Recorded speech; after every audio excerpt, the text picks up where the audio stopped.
बिस्मिल्लाहिर्रहमानिर्रहीम। अस्सलाम वालेकुम दोस्तों, उम्मीद है आप सब खैरियत से होंगे। आज हम आपके सामने हाजिर हुए हैं एक बहुत ही दिलचस्प वाक़या लेकर, जो कि बिल्कुल सच्चाई पे मबनी है और कुरान पाक में भी इसका जिक्र किया गया है। आज हम आपको तोबा तो नसूह का वाक़या सुनाएंगे। इससे पहले दरख्वास्त है कि अगर आपने हमारा चैनल सब्सक्राइब नहीं किया तो फ़ौरन कर लें और बेल आइकन को भी दबा दें ताकि हमारी नई आने वाली वीडियो आप तक बर वक्त पहुँचती रहे। तो शुरू करते हैं तोबा तो नसूह का वाक़या। नसूह एक औरतनुमा आदमी था, बारीक आवाज़, बगैर दाढ़ी और नाजुक अंदाम मर्द। वो अपनी ज़ाहरी शक्ल सूरत से फ़ायदा उठाते हुए ज़नाना हमाम में औरतों का मसाज करता और मैल उतारता था। कोई भी इसकी हकीकत नहीं जानता था, सभी इसे औरत समझते थे। ये तरीका इसके लिए ज़रिया माश भी था और औरतों के जिस्म से लज्जत भी लेता था। कई बार ज़मीर की मलामत करने पर इसने इस काम से तौबा भी कर ली, लेकिन हमेशा तौबा तोड़ता रहा। एक दिन बादशाह की बेटी हमाम गई। हमाम और मसाज करने के बाद पता चला कि इसका कीमती मोतियों का हार खो गया है। बादशाह की बेटी ने हुक्म दिया कि सब की तलाशी ली जाए। सब की तलाशी ली गई, हार ना मिला। नसूह रसवाई के डर से एक जगह छिप गया। जब इसने देखा कि शहजादी की कनीजें इसे ढूंढ रही हैं, तो सच्चे दिल से खुदा को पुकारा और खुदा की बारगाह में दिल से तौबा की और वादा किया कि आइंदा कभी भी ये काम नहीं करूँगा, मेरी लाज रख ले मौला। दुआ मांग ही रहा था कि अचानक बाहर से आवाज़ सुनाई दी कि नसूह को छोड़ दो, हार मिल गया है। नसूह नम आंखों से शहजादी से रुखसत लेकर घर आ गया।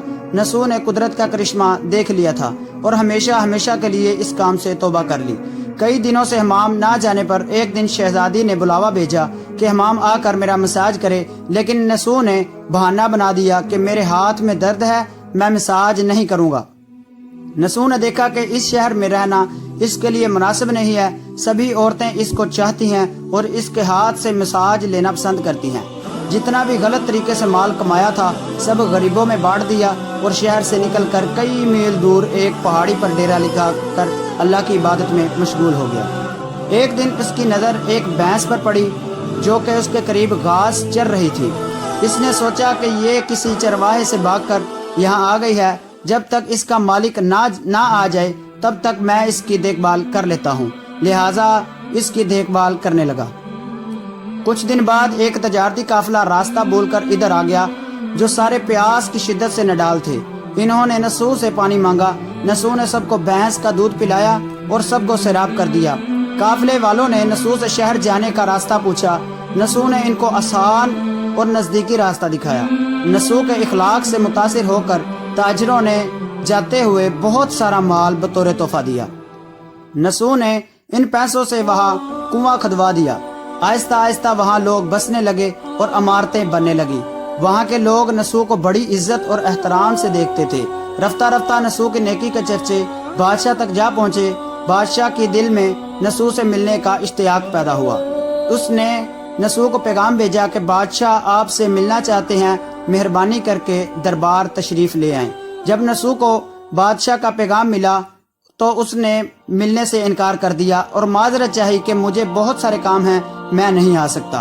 बादशाह को बहुत ताज्जुब हुआ, मगर इसने बेनियाजी को देखकर मिलने की तलब और बढ़ गई। बादशाह ने कहा कि अगर नसूह नहीं आ सकते तो हम खुद इसके पास जाएंगे। जब बादशाह नसूह के इलाके में दाखिल हुआ, खुदा की तरफ से मलकुल मौत को हुक्म हुआ कि बादशाह की रूह कब्ज कर ले। चूँकि बादशाह बतौर अकीदतमंद नसूह को मिलने आ रहा था और रियाया भी नसूह की खूबियों की गर्विदा थी, इसलिए नसूह को बादशाह के तख्त पर बिठा दिया गया। नसूह ने अपने मुल्क में अदलो इंसाफ का निज़ाम कायम किया।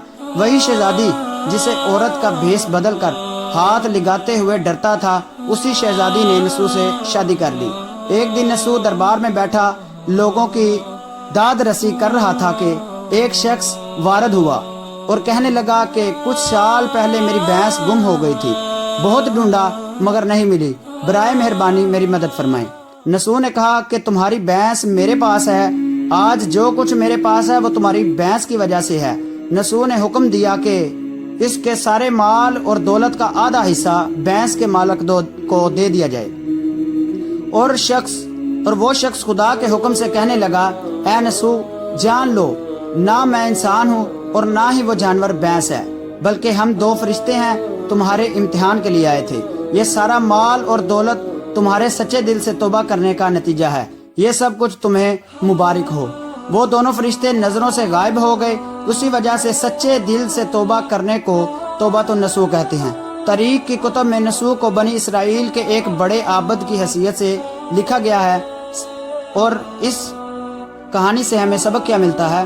نصوح رزق کمانے کے لیے اللہ کا ناپسندیدہ کام کرتا تھا، اور وہ کام اللہ کے خوف کی وجہ سے چھوڑا تو اللہ نے رزق کے اسباب پیدا کیے اور بادشاہت تک عطا کر دی۔